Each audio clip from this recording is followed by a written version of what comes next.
Yesterday, I remembered on the Sync app, Uh-huh. I got invited to join the revenue management Sync app. Fantastic. I'm very So happy to hear that. yeah, Okay, so let's go ahead and start then. Let's take a look and see what we got. Currently, Yvonne, are you handling any revenue management beats? sorry. Are you handling any revenue management properties right now? Not yet, but yesterday only asked me to check again about the rate for Villa Aquilea. Okay, all right, great. Partnership, relationship management. Okay, I see people are kind of streaming in. I believe Alvin, welcome in, sir, and Yvonne, welcome in. Okay, I think Gunny and a few other people are going to come in soon. This is going to become a popular guild in a short amount of time. Okay, so what we're going to do today is practice again. Let me just take a quick look at the guild paper and make sure we don't have any outstanding businesses that are pending. This conversation is being recorded right now for training purposes. So yeah, yeah, this conversation will be recorded for training and clarification, quality and training purposes. Okay, so let's take a look at most of the discussions are okay around. Yes, so there's a discussion about right now getting Risky, Alvin, and Yvonne more involved into revenue management, and perhaps we can begin with slow duties into these topics. All right, and then I've given some theoretical stuff over here and new revenue management SLAs. Okay, all right. Before we go into the administration part, because I think that part is kind of boring at this point, and I'll try to leave that to the end. Let's go into some practice, right? That's the reason why we're here. Let's go to Alvin. Alvin, currently, are you looking after any beats right now on revenue management?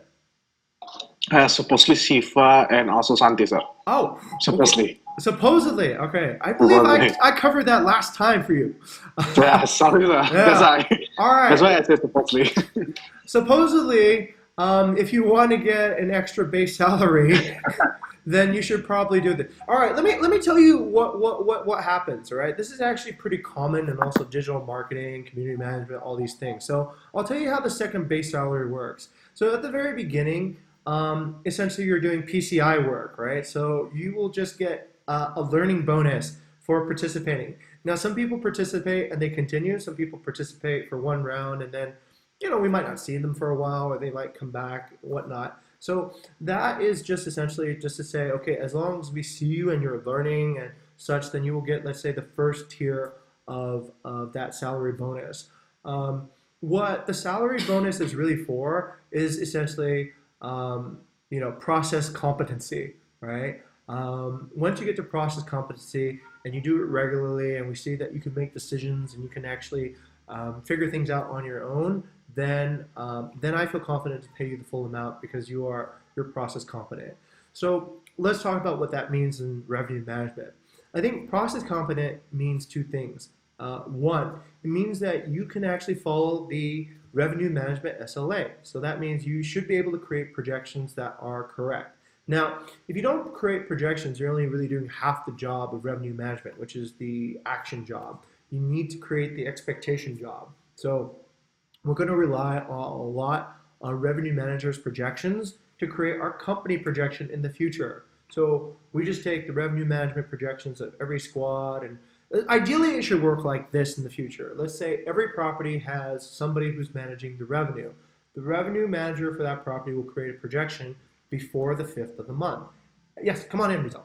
Before the 5th of the month, there is a revenue projection, and then the squad will then have a complete squad projection based on everybody's individual property projections, and then the company will have a projection based on the sum of all the squad's projections. So that's the grand vision of how we are going to create a probably a better revenue projection model in the future. So projection is one.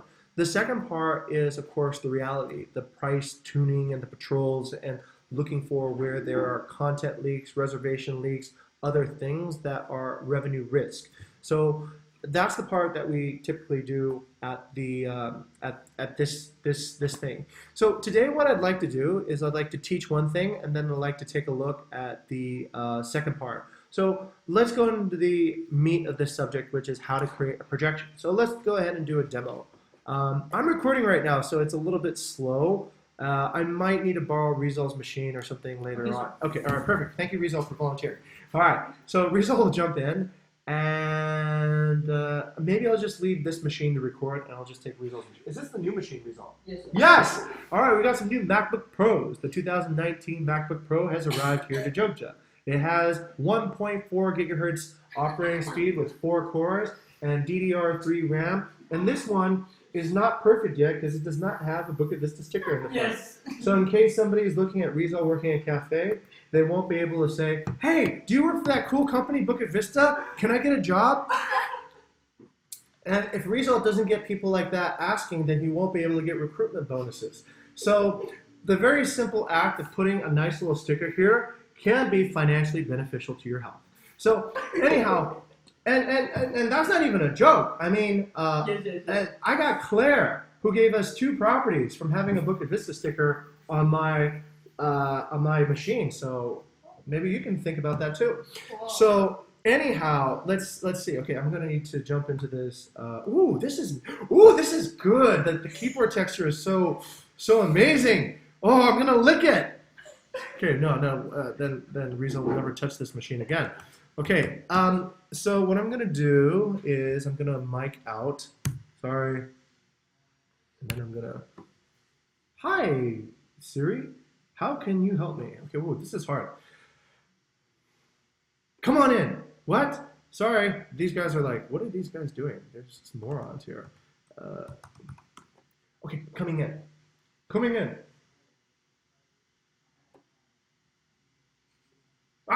Sorry.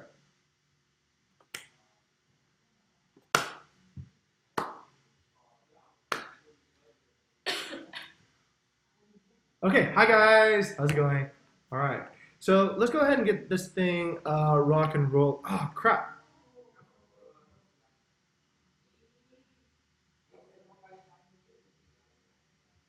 Okay. And then on this side, I'll stop sharing. This machine is about to blow up. Okay, great. So let's go ahead and get this started. Does anybody want to tell me where, let's say Ivan, right? Ivan, if you were to start today and create a, let's say, for example, you wanted to create a pricing prediction for Dinar Hills, where would you begin? Sorry? Ivan, if we wanted you to, let's say, create a pricing prediction for Dinar Hills, where would you begin?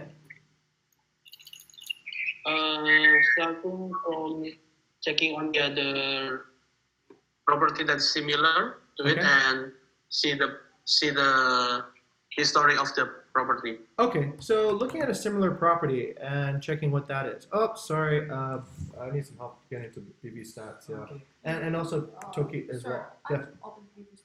Okay. I'm gonna go shoot this machine now. It's not installed yet. Ah, right, okay, so this one I can't. Sorry, gonna have to switch machine again. So, okay, so this one will turn off. Okay, hey, Risky, welcome in. He's like, I can't hear you. I can't hear you. Yeah. Okay, wait. I know. Moment. Coming in. Okay. Okay, and sorry, I'm gonna have to Toki this. Toki. What? Why is the calendar black? Where's the? Here's the vistas. I open that, Okay. and then from the toolkit, I open it on the. Oh, other open on the chat. All right. So sorry about this, guys. There's so many copies of me now.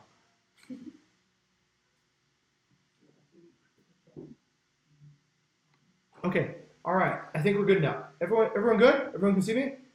Sorry about the rigmarole. All right. So Yvonne says that we should look at a similar property. Let's go to Alvin. Alvin, what do you think? Do you think that that's the best way to create a revenue projection for Dinar Hills?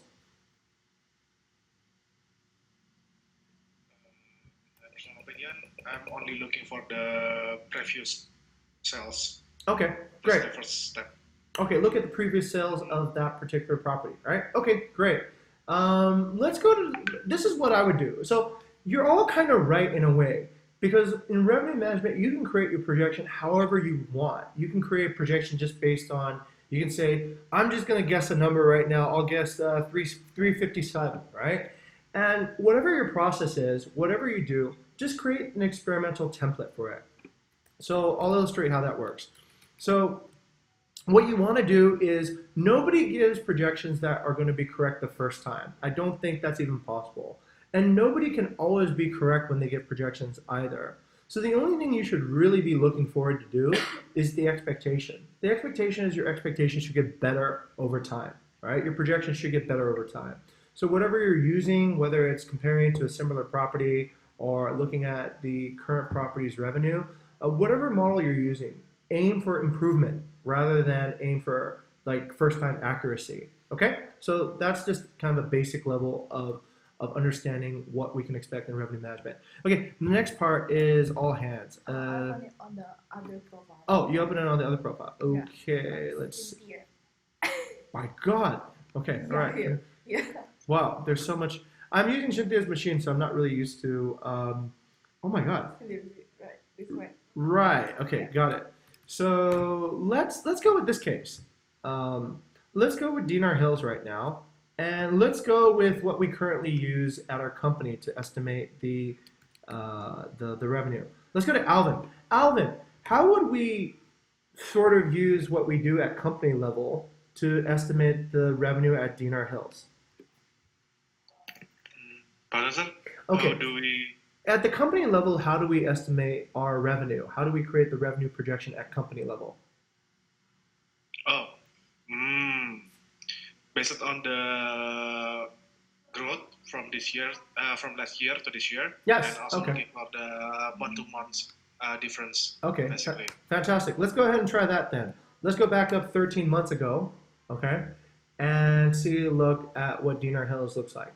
Now, let me go over to Ivan. Ivan, do you believe that Dinar Hills has grown since the previous year?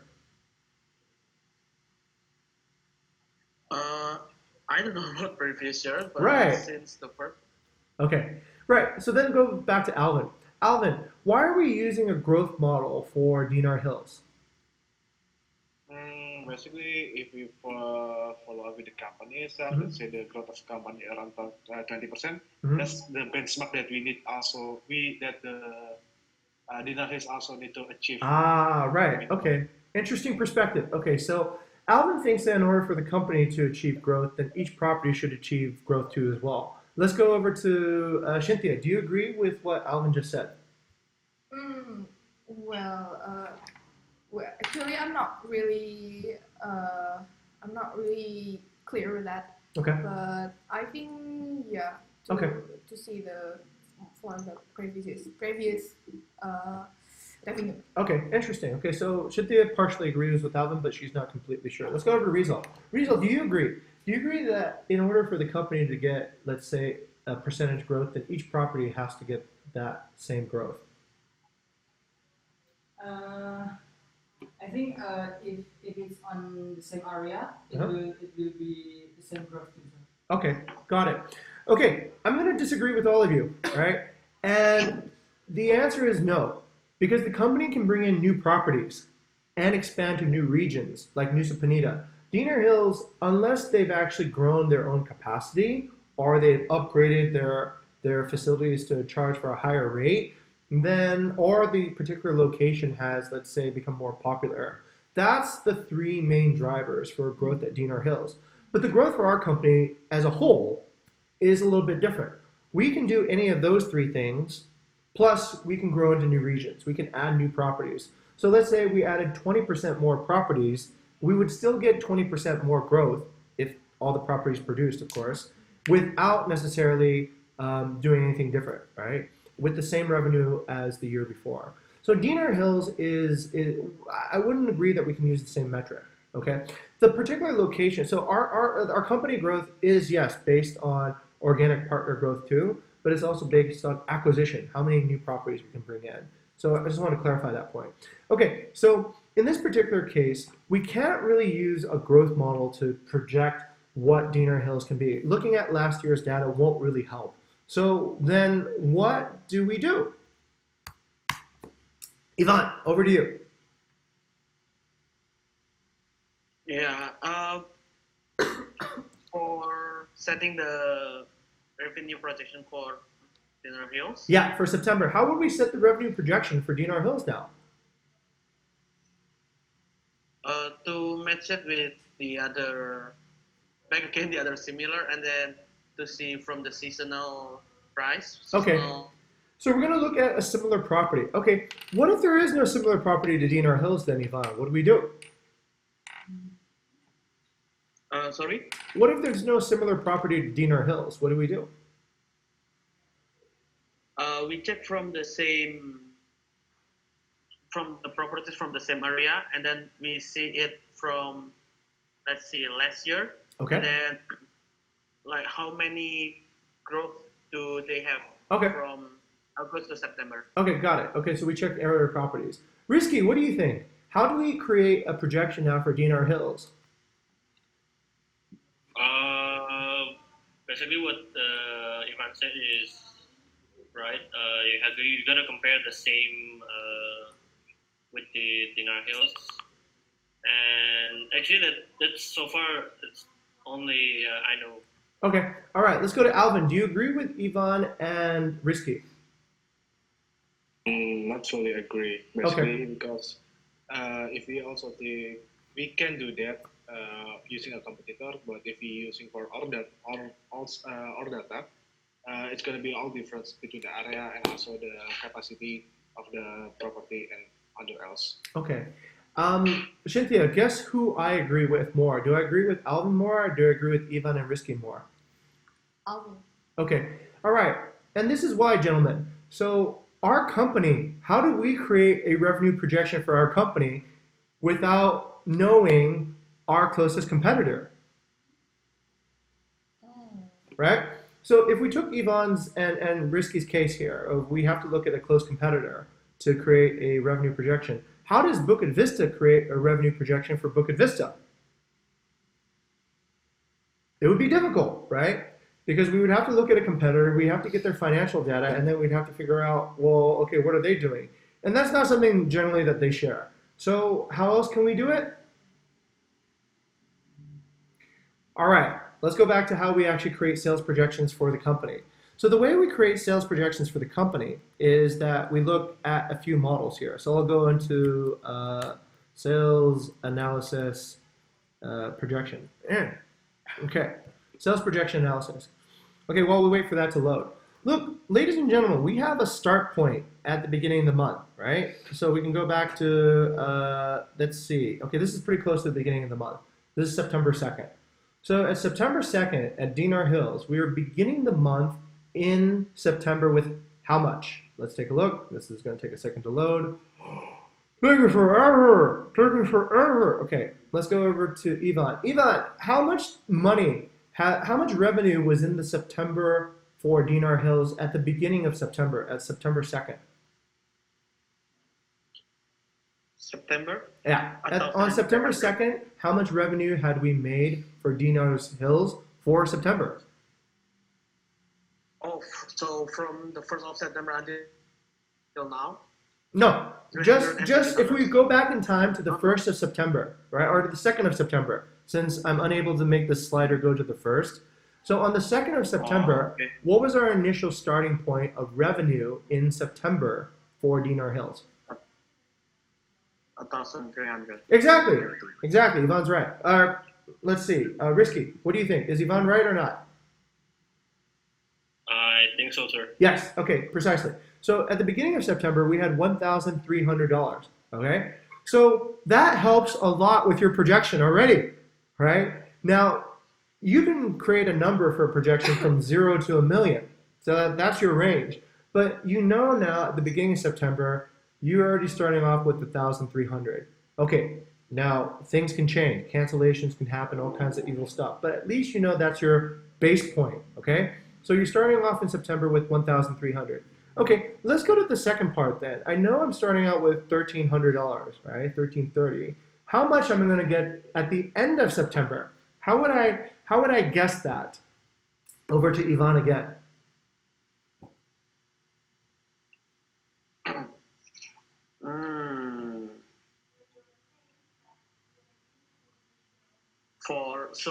For the whole September. Yes. How would I guess how much money I'm going to make until the end of September if I only know now how much I made at the beginning of September?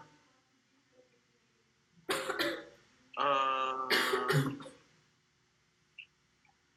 I have no idea. Okay, let's go over to Alvin.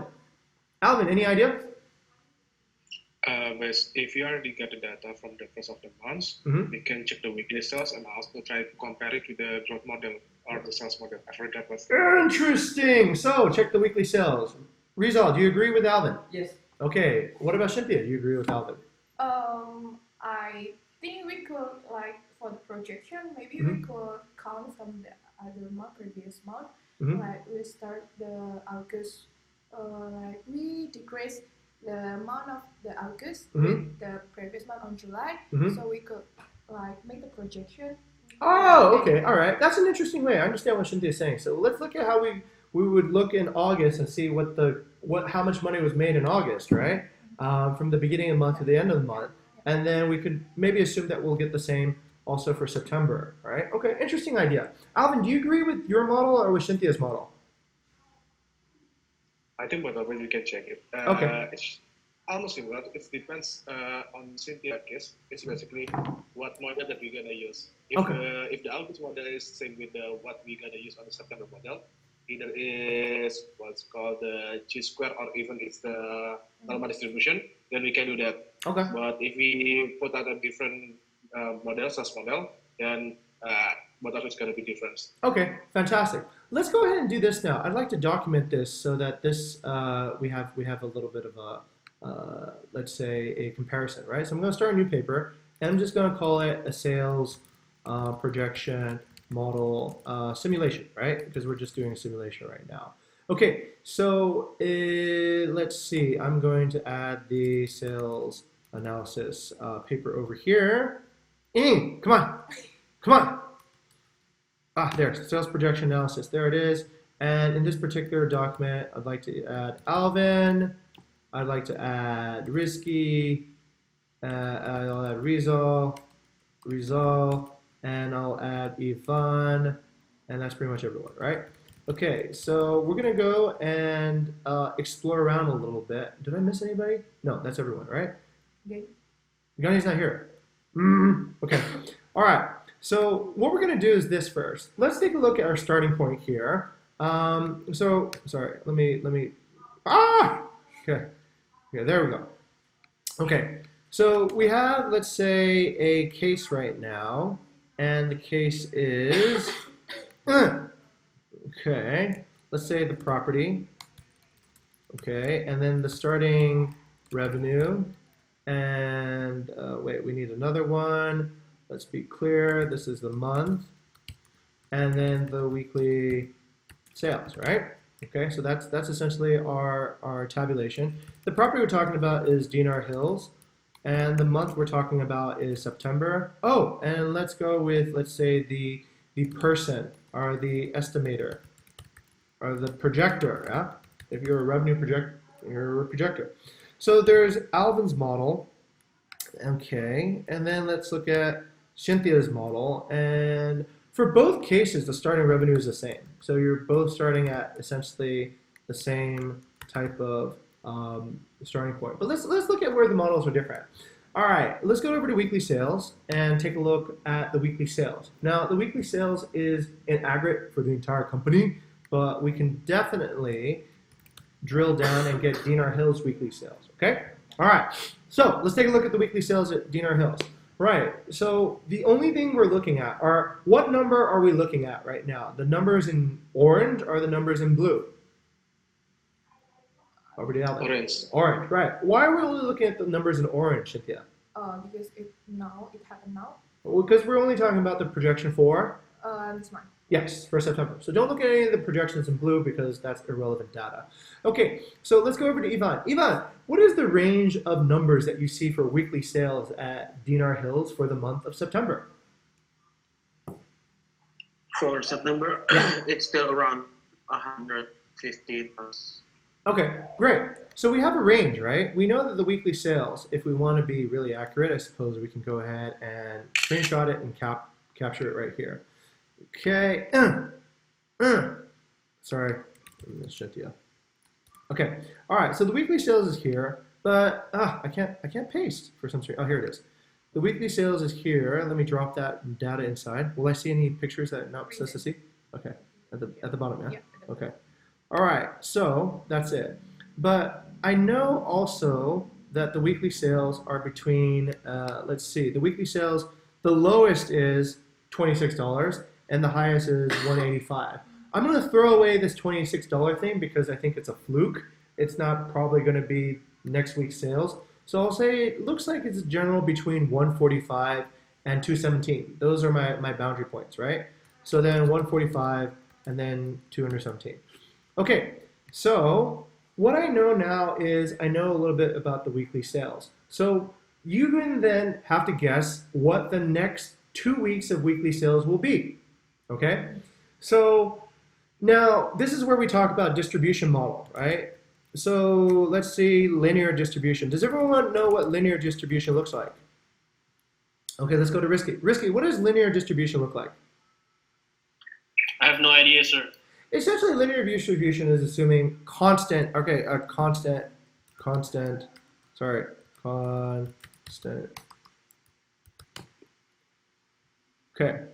That's constant distribution. Everything is the same every week, okay? So constant distribution is assuming that every week we're going to make the same amount of weekly sales all the way to the end, right? So let's just explore around with that. Let's say, for example, Alvin, let's say his model, okay? Let's say Alvin had a thought, right? And he was thinking, we're going to have a linear distribution, okay? So we know that, let's say, the range is between 145 and 217. So let's say Alvin thinks it's going to be a linear distribution, and then he's going to have an average between high and low sales, right? So what that means is that every week will be the same, and the average will be between 145 and 217. So let's go ahead and do some math. 145 plus 217 is 362. So 362 divided by 2, that's 181. Okay? All right. So Alvin then will say that 181 USD per week. Okay? And then he has a projection now, right? So then Alvin can say, we're gonna start at 113.30, right? How many weeks are there in a month, Ivan? Ivan's frozen. Okay. How many weeks are there? Oh, Ivan. 4 weeks. 4 weeks. Okay. And if we're using this model, what number are we multiplying 4 by? We're 4 weeks at what number? 181. Yes, sir. Fantastic. 181. Cynthia, do you know why Ivan used 181? Because we get the amount from the previous calculation. Right, because we're making an assumption. We're assuming that every week will make the same, and that what we'll make every week is an average between the high value and the low value. Okay, so that's your number, ladies and gentlemen. That is 2054, all right? 2054 is your projection now using this model. It's a linear model. We're assuming every week makes the same, and then, of course, the sales are somewhere between the high and the low. Okay, so that's great. Let's go to Risky. Risky, do you believe that this is going to be an accurate model? I believe so, sir. Okay, what about Ivan? Ivan, do you believe this will be an accurate model? Yes. Okay, what about Shintia? Shintia, do you believe this will be an accurate model? Probably. Okay, and what about Rizal? Rizal, do you believe that this will be an accurate model? I think for this month, I think it's like previous month that the model will be J-square first and then low at the end of the month. Okay, all right. So Rizal disagrees. He thinks it's going to take on a chi-square distribution. What about Alvin? Alvin, what do you think? I also disagree. I think for September it's either normal distribution or chi-square. Okay, That's fantastic. basically on the especially for the last week, it's gonna be getting lower. Yes. Okay, Alvin, maybe you can tell us why you think the last week will be lower. Starting from the start of the low season too, first of all, that's basically it. And also we already sell some of the property, some of the listing, basically. So the interest of the listing is gonna be get lower too at the end of the month, or especially we get a shorter time to sell the rooms. Okay, very good. All right, ladies and gentlemen, Ivan, what kind of model diagram is this? Linear? Okay, Risky, do you agree with Ivan? No, sorry. The thing you see on your screen, what kind of distribution would you call that? So Risky. That's a chi-square, right? Okay, Alvin, do you agree? Yeah, Alvin nodded his head. Yes. He agrees. Okay, what does chi square mean in terms of weekly sales? Over to Cynthia. Okay, the graphic will be like down and like must result of people. Mm. It will be down at the middle and then probably it will be high. Okay, all right. It will be high and then down. Okay, all right. Not specific enough. Rizal, can you explain to us maybe what chi square means in terms of weekly sales? This word is when the highest sales will be at the middle of the month, and at the end of the month it will be lower than previous. Okay, got it. All right, Alvin, over to you. What do you think chi square means? But we're gonna get the peak sales at the first of the at the earlier of the months, Mm-hmm. but it's gonna get down. It's gonna drop really quickly, starting from the second week until the end of the month. Okay, So, fantastic. Very good. Okay, Alvin's right? So the idea is in a chi square model, what you're expecting is that weekly sales is not going to be the same, right? Weekly sales is going to be very strong at the beginning, and it's going to get worse and worse towards the end of the month. And the reason for that is because what is the reason? What is one of the primary reasons why you expect low sales at the end of the month, Cynthia? These are the peak season seasonality. Okay, that's one. But there's another reason too. There's another really important reason why the last week of the month will produce less revenue than the first week of the month, or should. The guys already make the booking of the first one? No. Not exactly. It's similar to that, but that okay. Let's go to Yvonne. Yvonne, why do you think the first week of the month would have most cases more sales than the last week of the month? Because, for example, if I will go to dinner house at 20, I will book it for at the first week, but not really that many people will book for the last minute booking, Okay. and then that's probably why Okay. most people will book at the first or second week. Okay, got it. Interesting. All right, let's go over to Risky. Risky, why do you think the first week of sales will generally be higher than the last week of sales? Last week of sales. Oh, we're talking about weeks. Yeah. Short booking window. Okay, booking window. Okay, let's go to Alvin. Alvin, why do you think the first week of sales will generally be higher than the last week of sales? yeah, it's pretty similar with Risky answer. Basically, so the runway, if you want to book want to book a rooms, basically there's a booking window or a runway that they can get at least 20 days or something like that. If someone try to book rooms on the end of the month, usually they book for the next month. Okay, very good. For that way. Okay, all right. Let's imagine this, ladies and gentlemen. It's September 1st, right? So if it's September 1st, how many days of September can you sell? You can sell from September 1st to 30. You can sell 30 days, right? Let's say it's September 29th now. How many days can you sell that are still in September? It's September 29th now. 2, right? You can sell to September 29th and September 30th. So your supply goes away at the end of the month, right? So you only have 2 days left to sell. So what could you possibly expect in terms of weekly sales? At the beginning of September, you can sell anything in September. You can sell September 1st, 3rd, 2nd, 5th. You can sell all the way to September 30th.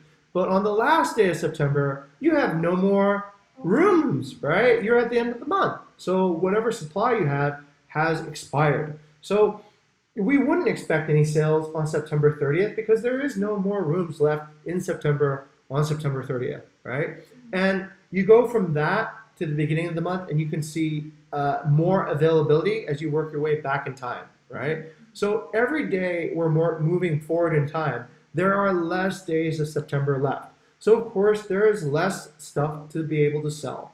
So the chi-square model takes that into account, that essentially a lot of sales are essentially dissipating towards the end of the month. Okay, make sense? Okay, why did Bayou change BV stats so that the sales that now happen in the month are recorded for that month?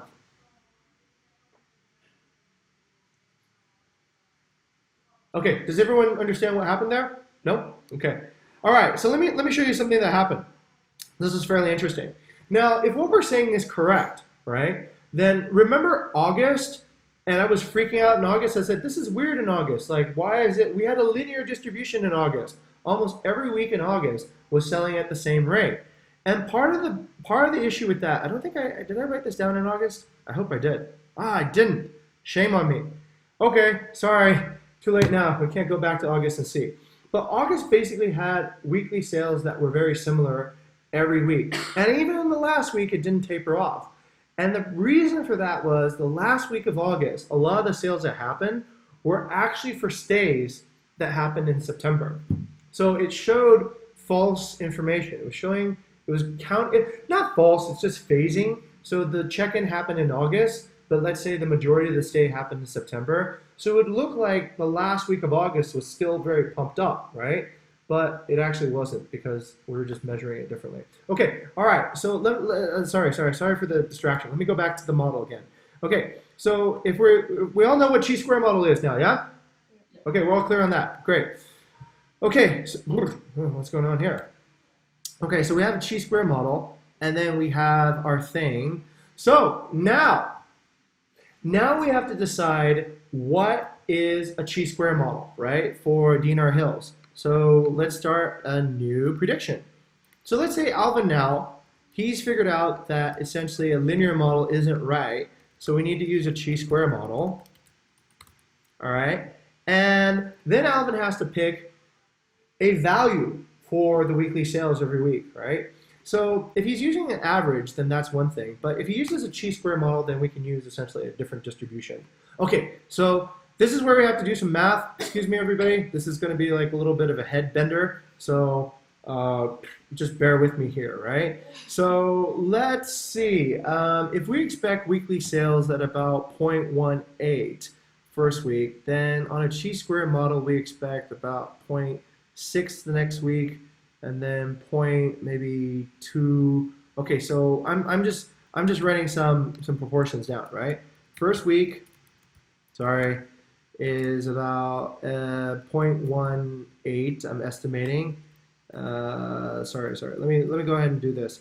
What I'm doing now is I'm trying to get the proportions of the peak of each particular week, right? So I'm looking here, here, and here for the values that we're looking for. So the week and then the proportion, okay, proportion. So the first week, let's say first week, proportion is 0.18. Next week, second week, we're looking at somewhere here, so that looks like 0.05. Let's just say, okay, 0.05, maybe 0.06. Okay, that makes it easy. Third week is somewhere here. I don't know what that is. That looks really, really low. That's maybe like under 0.0, maybe 1.152. Yeah. Okay. All right. Great. Thank you. Hey, it seems the results following. And then the last week is close to 0. I don't know. Maybe chi-square is a little bit too aggressive. Actually, it looks a little bit crazy here. Okay. Almost nothing then. Maybe 0.02. Okay. All right. So then. All right, here we go. Okay, so we can take that, and we can go over here, and this is okay. This is fun. Hopefully everyone thinks this is fun, right? This is amazing. Lots and lots of math fun. Okay, so if we have a chi-square model, oh, funny. Do we have a chi-square model for Dinar Hills? Let's go over to Alvin. Do you believe we have a chi-square model for Dinar Hills? Based on previous month, no. Right. Why? Or even based on the current month, do you believe it's a chi-square model? No, I believe it's pretty much like a normal distribution. Yeah, it might be a normal distribution. All right, over to Risky. Why does Alvin think that, you think? Why does Alvin think it's not a chi-square model? There's no significant in sales on the first week. Right. The first week of sales is lower than the second week of sales, and we're not even done with the second week yet, right? So we're in the middle of the second week. So we expect the second week to be probably higher than 185. So that can't be chi-square. Chi-square says the first week is the highest revenue. Okay, so we don't even need to do this now, right? We can go, oh, yeah, for example here, and then the result. The result is this is already a fail, right? The result for this one's a fail because it does not fit the evidence of weekly sales. So we don't even need to calculate it. Ooh, great. I can save myself some work there. All right, let's go to the next one. No, welcome in. Come on in. Okay, let's go to the next one now. So I believe that Alvin had a different proposal. Alvin, what was your next proposal instead of chi-square? Normal distribution. All right, normal distribution. Does everyone know what normal distribution looks like? No? Yes? Okay, over to the college grad over here on this side. Cynthia, what is normal distribution look like? I think the graphic will be like up and down like that. Up and down, up and Unstable, down. unstable graphic. Okay, do you agree with that? What the devil is... I don't know how to explain that, but there's a mock-up. Okay, all right. So listen up, ladies and gentlemen. Normal distribution is this, okay? This is, let's say, for example, you take a survey of IQ, right? Intelligence quality of people. You're going to see that there are some dumbasses over here who can't tie their shoes, and there's Einstein over here who can figure out theory of relativity. But the majority of people are somewhere sort of in the middle, right? So that's a normal distribution. Let's take the height of a person. So the height of people, there's some midgets over here, and then some giraffes over here, and then there's like normal people are sort of like in the middle somewhere. Okay, does that make sense? Okay, so that's a normal distribution. So in terms of a normal distribution for, let's say, weekly sales, Cynthia, what does that mean? In the middle of the month, the revenues get higher. Yeah, okay. So it probably starts with low, high, and low, right? That's a normal distribution, like a rounded triangle. Okay, great. All right, let's go ahead and try to plot out what that would be. Let's say we take a normal distribution, right? So this is a normal distribution. Okay, so then we just have to kind of guess what normal distribution looks like. I am going to guess that normal distribution probably looks like 15%, 35%, 35%, and 15%, okay? That's sort of like a normal distribution. That's Jing's idea, all right? We can say that that's Jing's idea. Okay, so then we can plug it into DNR Hills, okay? And we already know what the first value is, okay? This is where you guys have to remember your math from back in fractions and such. So if we're assuming normal distribution, we're gonna look at 145 as the beginning of our normal distribution, okay? So we go over to 145 and we plug it here. This is the first week. How do we get the second week weekly sales? Does anyone remember this? Ivan! Times 145 with 0.15. Uh-huh. And then times it to 35. Okay. Then you get $76, Ivan. Not 0.35, but 35. Okay. Then you get $76,000. Wait. Okay. Does anybody have any other suggestions right now? 0.35 divided by 0.15. Yes. Thank you very much, Ivan. Math genius right there. 0.35 divided by 0.15 gives you then the proportion that you need to get. Okay. So it needs to be in the same proportion. So you have 338.33 for the second week. What about the third week? The same, okay. And what about the last week? 145. Okay, 145. Great. All right, fantastic. Now, all you have to do is add that up. So 145 times 2 plus 338 times 2, and you have your projection, Okay, so you have a projection of 966. Is that the answer? I just write 966? No, plus the Yeah. the 1330. Right, 1330 plus 966. Okay, so 2,296. 2,296. Okay, great. That's it, guys. Now you have a projection. Now, at the end of the month, go back and see if you're right. If you're right, you're smart. If you're not, try again. Okay, what's your pivot? What did you learn at the end of the month that you didn't know at the beginning of the month, right? Maybe you found out that, what happened was that there was maybe there was a big festival in the beginning, which is true. In the beginning of the month,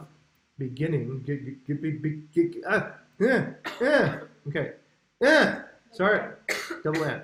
Maybe there was a big festival in the beginning of the month and that screwed up the value for the first week, right? It gave inflated values. Maybe you realize that at end of the month, which is very true, the end of the month is not nearly as popular as the start, okay? Whatever it is that you realize at the end of the month, take that into account and then take that and advise your, change your projection for the next iteration, okay? Does that walkthrough process make good sense now? Okay. Once again, whatever you use to make your projection is fine. You can use a chi-square model. You can roll a dice, whatever it might be. But whatever it is you do, just try to get a little bit better at doing that each month and try to then take a look at the difference. And then you should always look at, let's say, the reality, right? What was the reality at the end of the month? If the reality was, let's say, $2,300, then great, you probably have a very good model. If the reality was $4,000, then you probably underestimated and it was better than you expected. But the reality was, $1,000, you go, what? How did that happen? Oh yeah, I had 2 big cancellations and it wiped out the entire revenue. So then, okay, all right, maybe I should take in cancellations as a possibility in this projection too. Okay, does all this make sense? Okay, great. Baby steps, right? One step at a time, just keep on doing this. And then this then gets the first thing correct, which is back to the theme of doing projections. Okay, Ivan, on a scale of 1 to 5, how helpful is this to get you to understand how projections are made? 5. Okay, great. What about Alvin? What do you think on a scale of 1 to 5? How helpful is this to understanding projections? 5. Okay, 5. great. And Risky, how about you? Okay, great. And what about Cynthia? 4. 4? Okay. What can we do better? Or what can we do to make it a 5? Okay. So maybe I just need learn. It's from my side. Oh. Yeah. Okay. I need more study about this. I need to learn more. Okay, fantastic. This is good. Okay, great. What about you, Rizal? On a scale of 1 to 5, how helpful? 5. Okay, great. Okay, look, listen up, guys. This is fun after a while, right? You should be enjoying this process because what you can change next time is this. Maybe you change your distribution model, right? Maybe next time you go normal distribution,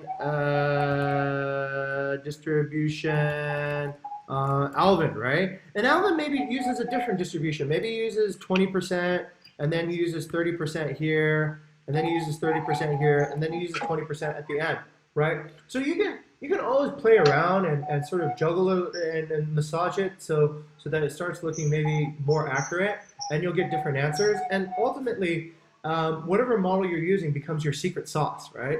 If you can accurately project, you will be well paid. Not even by me, by anybody, right? If you can accurately tell any business how much money they expect to get, and you can be right about that every single time, people will pay you good money to know that, because then they can start budgeting, right? They can start like creating the correct budgets and the correct things so that they can create the kind of businesses. So understanding projection gives the person a lot of control and a lot of ability to forecast. And this is where there's a lot of development, like learning how to take a picture. You can use all kinds of machine learning models. You can use all kinds of mathematical formulas to get that number right. But the more accurate that it is at the end of the day, the more benefit that it has. Okay, so that's step one. All right, so let's go over to step two. Step two, right? Do we have time? Oh, we have only 8 minutes to practice revenue management. Woo! Okay, so sorry the projection took a while, but I think that was pretty important. Let's now go to DNR Hills. Let's go to, say, DNR Hills as our example, and let's check out how Alvin would look at revenue risk. Alvin, can you walk me through how you would take a look at the revenue management for DNR Hills? Where would you begin? Solo. Okay, yeah, solo. Kind of forgot. Okay, we check basically from booking pace. Okay. And, Why do we check booking pace first?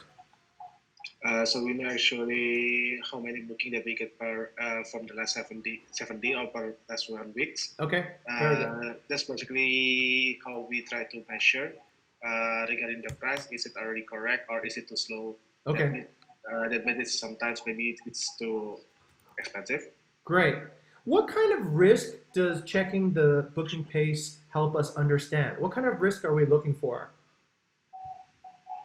I gotta look at it. Okay, let's go over to Shithya. When we check the booking pace, what kind of risk are we trying to study?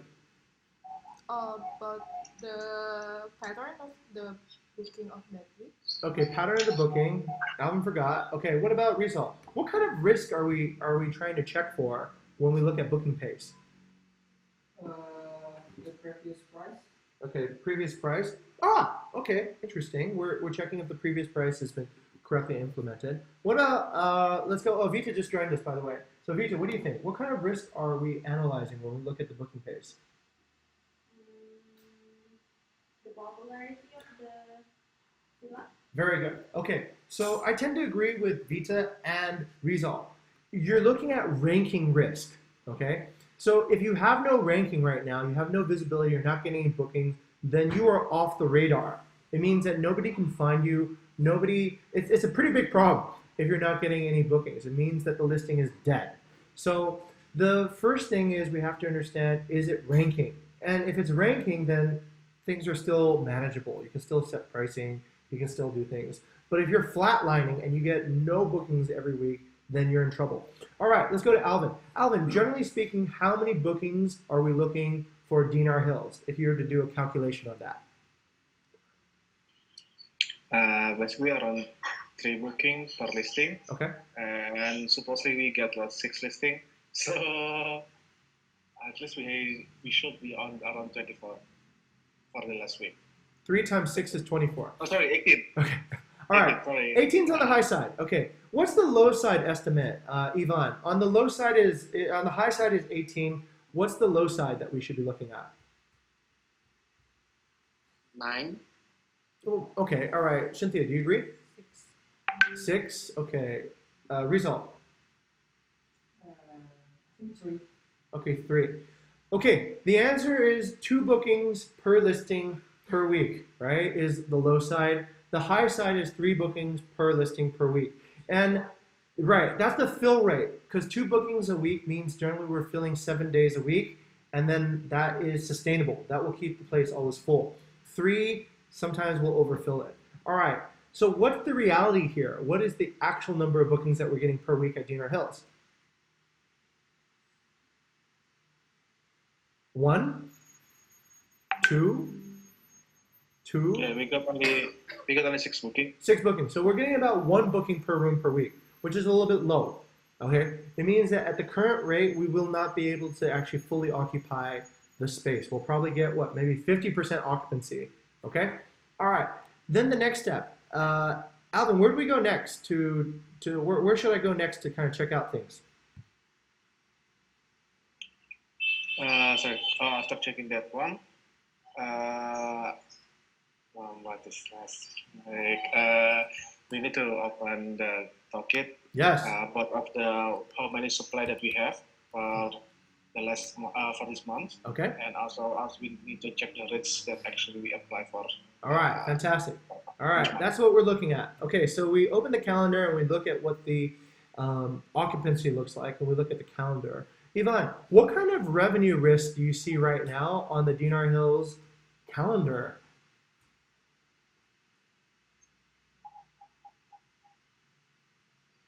a lot of unspent room night. Where is the most revenue risk? Where is the most glaring revenue risk that you see? The booking from others. No. Okay. No, that's not it. Okay. I don't quite get it. Okay. Yeah. In terms of, okay, listen up, guys. When we talk about revenue risk, we're looking at all the things that hurt revenue, right? We're looking at all the points where there are essentially bad things happening that take away our ability to make revenue from this property. So let's go around and analyze this calendar. Vita, what do you think? Where do you see the most revenue risk? This one. No one knows what this one means. What do you say? Like, oh yeah, sorry. Like on the date of 13 to 14. Okay. It's like a gap on one night. Okay, Cynthia, do you agree with Vita that the 13th and 14th represents the highest revenue risk? No. Okay. From the 15 to 23. Okay, great. What do you think, Rizal? Where's the highest revenue risk right now? The 13 and 14. Okay, haven't found the answer I'm looking for yet, so I'll keep on going. Risky, where do you think the highest revenue risk is right now? Is it the 3 lowest room? Yes, sir! The 3 lowest rooms are completely empty, and they've been empty forever. So this is terrible, actually. This is very, this is a big problem. This is a huge problem because they have no history of getting booked.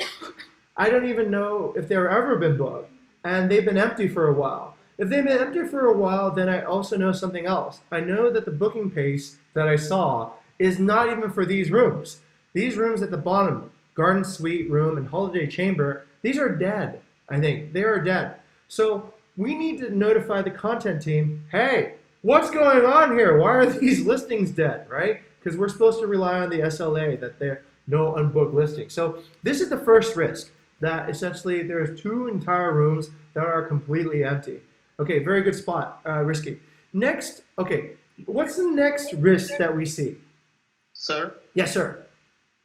I think the lowest is unused anymore. Oh, okay, no problem then. So false alarm. Okay, can you confirm that, Ivan, before we take a sigh of relief? I can confirm that. Okay, you can confirm it. Okay, no risk then. Okay, so it's just a false. But we still have room F that actually not selling. Yeah, room F is not selling. Okay, so false alarm. Okay, no risk there. Okay, perfect. But if it was, it would be a risk. Okay. Okay, knowing what we know now, thank you. So that maybe these guys were right. Yeah, I just didn't know the context. So sorry. Let's go over to now. What is the remaining risk then? What's the next biggest risk? On this calendar, I see 2 big risks from A to E. Okay, from A to E, I see 2 risks, one a little bit bigger than the next. What do you think I see? C. Dinner Hill C. Okay. Why would you say C, Vita? Because it's happening starting from today, and it's actually losing for 3 nights. Okay, good. Okay, there's a little bit of an urgent situation here where C is getting unbooked, and it's happening today. Okay, interesting. Let's see if we have any other answers here. Let's go over to Cynthia. Cynthia, what do you think is the biggest risk? Dinner Hills E. E. On the 15 to like we don't know. Okay, all right. Let's have a debate. Who is right? Is it Vita or Cynthia? Which one is a bigger risk? Is it E from having the 15th and onwards, or is it C starting from today and going to the 14th? How many people think Vita's right? How many people would vote C? I'm not voting, by the way, so don't look at me. Yeah. How many people? Okay, Rizal agrees with Vita. Vita probably agrees with herself too, right? You're gonna vote for yourself. Okay, so that's 2. How many people agree with Cynthia that E is the bigger risk? Okay, Alvin and Risky and Yvonne is, I guess, abstaining. Are you gonna vote for yourself, Cynthia? Oh yeah. Okay, so that's 3. Okay, I would tend to agree with Cynthia because this is why I think it's a bigger risk. 1, you see that big block of rooms that didn't get sold from the 5th to the 12th at E? That's bad. That means that there's a low amount of booking activity there. For C, I see that there's quite a lot of booking activity happening. So also there's this gap here. But I'm more concerned with something that, let's say, even if I don't sell these 3 nights, I have tons of nights now in E that I'm not selling. And then I need to look at another statistic to see what the urgency is, to fill in that data gap. What statistic should I look at? Cynthia, in order to understand how people plan it in advance? Sorry, can you repeat it? Okay, so this is an interesting discussion. Is C more urgent or E more urgent, right? Okay, yeah. So it really depends on one piece of data. It depends on this piece of data that will help us understand which C or E is more urgent. What piece of data is that? Booking page? No, not booking page. Booking. What is it? Booking confirm. No. The booking.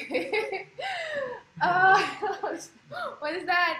Okay, that's the booking. Alvin looks petrified. Alvin, what do you think Cynthia is trying to say? No? So not sure. Okay, all right. Vita? Is it the one? I mean, I don't remember the name, but is it the one that like how long does people plan for? Yes, booking window. Oh, booking. Yeah. Yes, the booking window will tell us which one's more urgent. Look, if the booking window is short, then maybe we don't have anything to worry about for E, right? If the booking window is, let's say, 1 day, then C would be more urgent because it hasn't sold yet and we need to get it sold now, right? We don't need to worry about E because if the booking window is 1 day, then people will book anyways, right? We still have 4 more days until we start seeing unoccupied rooms. But if the booking window is 300 days, then it's a completely different situation. Why? Result. If the booking window for Dinar Hills is, let's say, 300 days, why would the situation be different? Why would the risk be different? Okay. Cynthia? No. I mean, If the booking window, would anyone care to know? Who wants to know? If the booking window is short, like 1 day, then C is more urgent to fix. But if the booking window is really long, like 300 days, then, well, maybe not 300 days, but let's say the booking window is bigger, like 7 days, right? Then I would say the other one is more important to fix. Why? If the booking Because the guests, there's not many last minute guests. Right. If the booking window is long, like 7 days, then effectively C is already lost. There's nothing really you can do about it, right? Most people will book within 7 days, so you've already sort of screwed up. So there's not point in saving something that's already dead. Then the real thing that you need to save is E, because E now is where the opportunity is, and you can still do something to save that. So understanding your booking window is helpful. Let's go take a look at the data and see what the data says about booking window at Dinar Hills. And let's see if we can give a guess first. Ivan, what do you think the booking window, if you were to estimate, Ivan, what is the booking window for Dinar Hills? Do you think it'll be more than 7 days or less than 7 days? Ivan, you're muted. Sorry. Okay. Looking from the weekly sales before, I think it's less than 7 days because we're still selling at the last week of the month. Ooh, very good. Okay, all right, he saw that. All right, what do you think, Vita? Is it going to be more than 7 days or less than 7 days?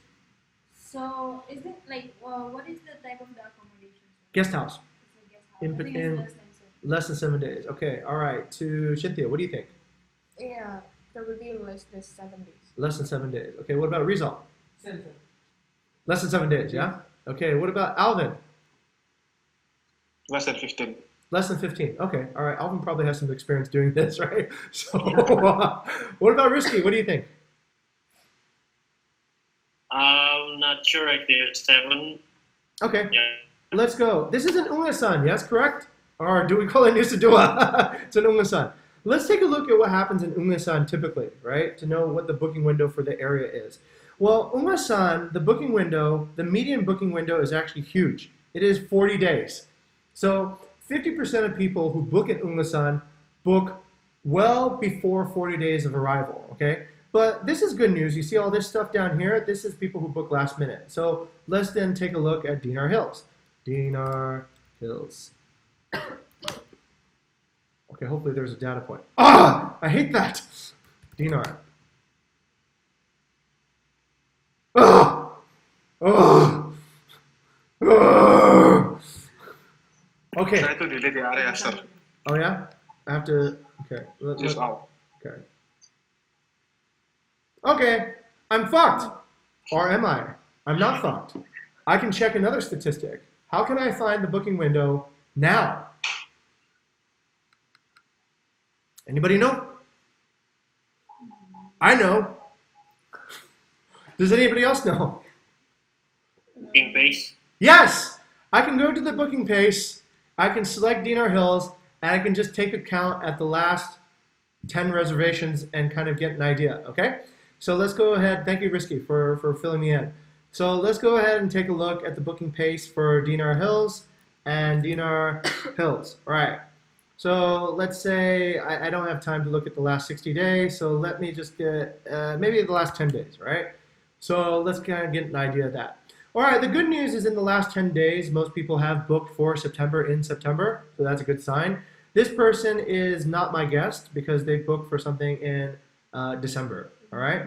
This person booked for something on September 11th, 10 days before arrival for September 21st. This guest booked last minute. Okay, that's 1 out of 3 so far. This guest booked a little bit into the future, so that's too far away to help me. That's almost 12 days.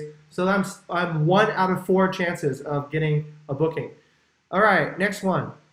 12 days. This booking happened 5 days before arrival. So okay, that's 2 now, 2 out of 5. And this one is booked the same day, 3 out of 5. And this is booking 1 day, 4 out of 5, right? So so not 4 out of 4 out of 8. Oh, 4 out of 7. 4 out of 7 people in the last 10 days booked within 5 days of arrival. 4 out of 7. So that's pretty good. That's pretty good. That means, let's go back to there. Which one is more urgent now, C or E? C. C. C is more urgent now. Because I know that, okay, I can kind of chill and not freak out because E might still sell by itself, right? If I'm not entirely sure about it, what can I do? Let's take action then. Let's take action. What's the next action I can do? C, I am essentially having to do what? If I'm serious about selling C, what do I have to do? Lowering the price. Lowering the price. Do I have to lower a lot or a little bit? A little bit, but put it like a discount so some people will be interested. Okay. Let's go to Alvin. Alvin, do I have to lower a lot or by a little bit like Ivan said? For room C, a lot. A lot. Because it's last minute. Okay. The booking window is still close. Right. What time is it right now? It's already 4. How many 5 people PM. how many people make bookings in Pandawa after 4 p.m. for arrival on the same day? Probably not, right? Maybe if it was a different area. Maybe if you were the airport, that could still happen. If you're the Hilton Garden Inn right next to the airport, 4 o'clock might still be fine. There's still flights coming in and somebody might need a place to stay. But if you're talking about Pandawa, like that's not an unplanned visit area. That's not a spontaneous, let's go hang out in Pandawa and spend the night there. So there's probably less spontaneous travel going to happen. Okay, then let's go and decide on a number. Now, this is the fun part. What number should we decide? What is a deep discount look like? Alvin, what do you think it should be? That should be? Yeah, what number should we put for Dinar Hills C? This is actually what I want to question because I don't know if we have a fixed price or not, something like that. Good question. Where should we find out if we have a fixed price or not? PRM. Yes. So let's go to the PRM. Crap, I don't have the PRM here. I believe this owner has never refused, if I recall, has never refused a last minute discount. I think they've been very favorable. But I'm just going to check the PRM on my computer real quick. Over on this side. I'm going to get this wrong. Okay, so I'm looking at the PRM. Sorry, I'm looking at my computer that's recording this session right now. And I'm going to check Dinar Hills.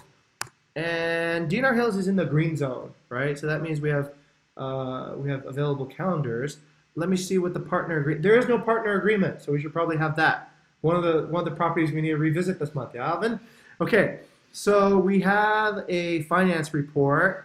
We have made changes in the past to the price, and this is what I do. Okay, so let me share my screen over here so that this part is important. So what I'm going to do is I'm going to share my screen, over here on this side. I'm going to release sharing on this side. Okay, recall from the last discussion that we had, is it better to change the price and inform the owner, or ask the owner to change and then change the price? Is it better to ask for permission and change, or change and then ask for permission? Change and then ask for last minute. Why? Because it's better to solve the burning fire before it's gone. Right. So in most cases, owners will not ask. most of the time, if you sold a last minute room for, let's say, a reasonable discount, they were able to get some money for it. They have never complained about that. They go, "Thank you, we appreciate that." So in that sense, this is where your courage has to come in, and your relationship with the owner has to be examined. If you have a good relationship with the owner and they have sympathy towards your judgment and they trust you, then you can make more of these decisions. If it's a new owner, then you might have to go through a few times of this. But in this particular case, what I'd like to do is I'll put a 25% discount to these particular nights for room C. And then I'll ping the owner and tell him that this is what we've done. And if he doesn't want that, please let us know in the next hour, right? Chances are today, I'm not going to be able to sell it anyways, right? Because essentially it's 4 o'clock, check-in time has passed, so nobody's going to buy it. So what we're really only talking, thank you, Rizal. What we're really only talking about is tomorrow, right? Is I'll go ahead and I'll implement the change. So wait, let me go back over to the other side. So I'm going to stop sharing on this side. Sorry, too many machines. It's kind of confusing. Okay, share over on this side now. We're trying to make things easier, but sometimes it just gets more thick. Okay, so I'll go on the rates table. And I don't want to blanket everything. I just want to hit this little chunk over here from the 11th to the 14th, okay? And so what I'm going to do is I'm going to go to here, this category, Airbnb. And there's nothing anymore for some reason because we lost all the group rates. That's back. Fuck. Okay, all right. So this could be bad. All right, so what I'm going to call this so that I can remember is September 11th to the 14th. And this is a default rate category. And oh great, so I'm gonna need to set this 11 to the 14th, and I don't even know what the price is. I think it was 315. 315 times, let's say 75%, 230. Oh, that's a really deep cut. Maybe I give it a little bit less, 267. Okay, all right. Let's go with that. Let's go with 267,000 for this gap night. Maximum 2 guests. Minimum 1 night stay, and then we go ahead and create that price, right? Okay, so once we create that price, that will roll out. Bring, I don't know what that was about. Oh wait, did we set it as default? Ah, Scheisse. Scheisse. Scheisse Meister. Scheisse. Scheisse means shit in German, by the way, just in case you want to know. Okay, so I'm sorry I can't get Toki faster. Okay. After I've done that, then please inform the owner, or just put it on the PRM. Definitely put it on the PRM. If you change the price, always record it, put it on the PRM because you need to cover your ass. At some point in the future, some greedy owner will come back to you and say, "Why did you change my price?" And you'll be like, "I don't know. Yeah, the calendar was full. Why did you make it so cheap?" Because at the time, it wasn't full, right? At the time, it was actually empty. And so we decided to give a 15% discount to actually get you 85% instead of 0, Mr. Owner. So that is why. So definitely record it on the PRM. And I don't know if I can PRM here. Do you have access to the PRM? Yeah. Yeah? Okay, this is quad 4 though. Okay, let me just double check and see if my rates are correct. Yes, 267, looks good. And inform the owner. Inform the owner and tell them essentially, "Hey, look, sir, ma'am, person, this is the changes I've made." Oh, sorry. What? It's only 267 rupiah. That's very bad. That will be very, very bad. That's essentially a free night. I'm not sure why that happened. Maybe I put the commas there. Okay, 267,000. That represents a 15% discount. Okay, and then we'll go ahead and push that out. Okay. And then I'm going to go and get the PRM. of course, over here, squad 1, of course, Cynthia is not counted on squad 1 yet. Okay, so, sorry, share the screen over here. Why don't we just open it through the snippet? Squad 1 CRM. I think it will be. Oh yeah? It will open? automatically Okay, all right, let's see. SQ1 CRM. It doesn't work anymore. Yeah, it doesn't work anymore. Somebody broke the snippet. I'm sorry. I'm gonna have to. Yeah, it's broken shit. It's very terrible. I'm very sad. Okay, so essentially this is the. Oh God. Okay. All right. This is the card, and let's see. Two things I want to do right now. I want to definitely record untuk biar cepat menjual. Tolong FYI, yeah? Okay. All right. That just tells them what you're doing. Untuk biar revenue bisa optimize bulan ini. Okay. All right.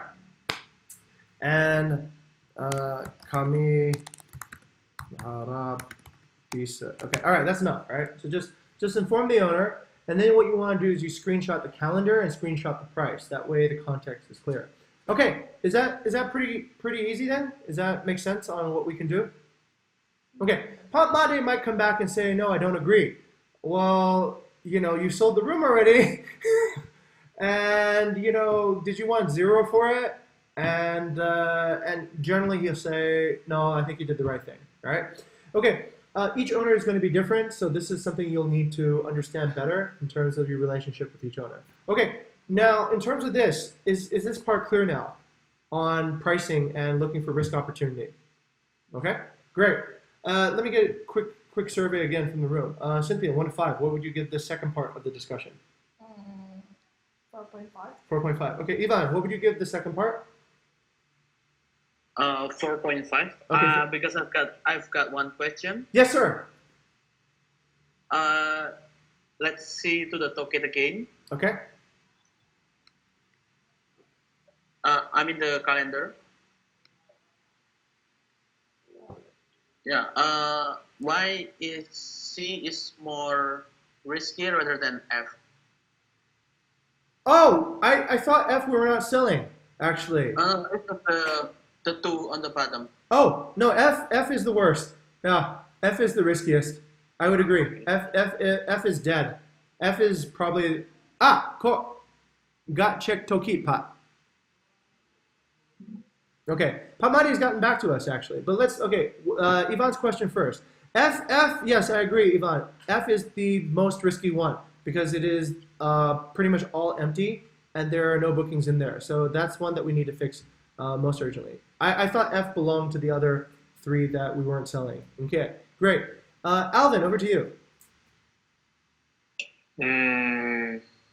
4, I believe. 4? I think the issue is because we lost the quick rate, so I don't really know if actually the price that we set is correct or not. Okay, got it. All right, over to Risky. Please rate this from 1 to 5. 5? Okay, all right, easy crop. All right, to Rizal, what would you rate this from 1 to 5? 5. Okay, and to Vita, what would you rate this from 1 to 5? 4. Okay, what would make it a 5 for you? I mean, I'm just confused about like the discount that you put. Like, what was the metric? Right, very good question. What was the metric?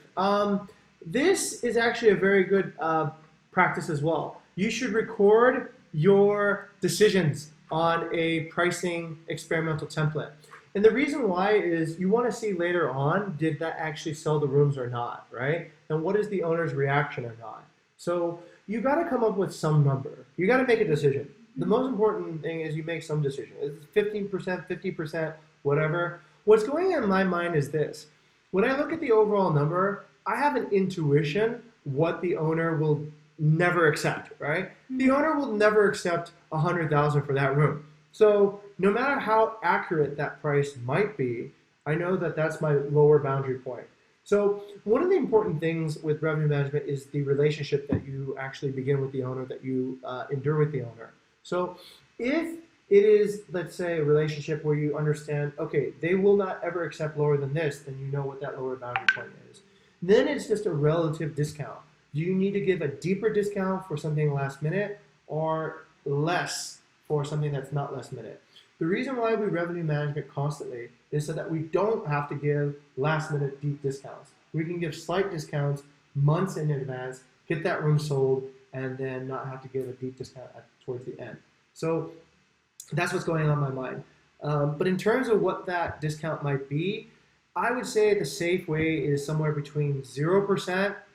Well, not zero. There's no point in a 0%. But if you're going to give a discount, if it's less than 5%, it is meaningless. Nobody will even detect it. In fact, most people won't take action on less than 10% anyway, right? So from the guest side, you probably need to at least hit 10% discount in order to change action. And on the owner side, then that's up to your relationship. Some owners will accept up to 50% discount, like Claire and Chris Gabanes. If they see that their beach villas are empty, they just go whatever it takes to sell it, Jing, just get it sold, right? So sometimes we go from $400 to $200 on last minute to get it sold. So it does have that balancing point. Okay, does that make sense, Lisa? Okay, that is a very soft metric. Does anybody know my relationship with Olala and what we did there? I think we talked about it the last time. Yes. Okay, great. So we talked about it in the last revenue management discussion. If you missed that, then please just watch that because we talked about how we set pricing experimentation templates. Okay, great, fantastic. Hopefully this gets everybody into a revenue management thing. I should probably I'll demonstrate this. I'll give Pat Made a call and I'll explain to him what I just did.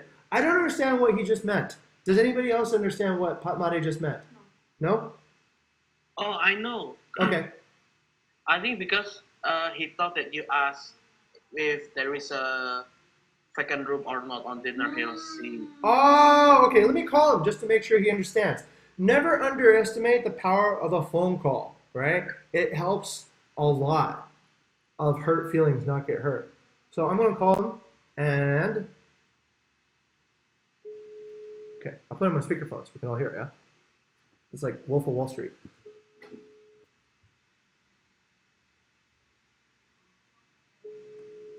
That's funny. He texts, but he doesn't pick up the phone. Is he there right now? No?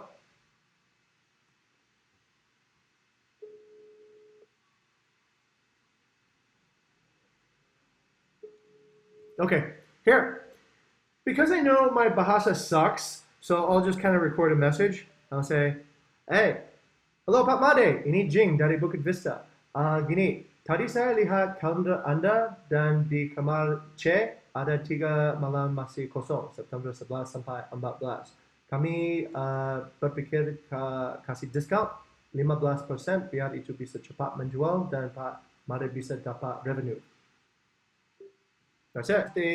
Older people, my generation, older, they do a phone call much more clearly than texting back and forward.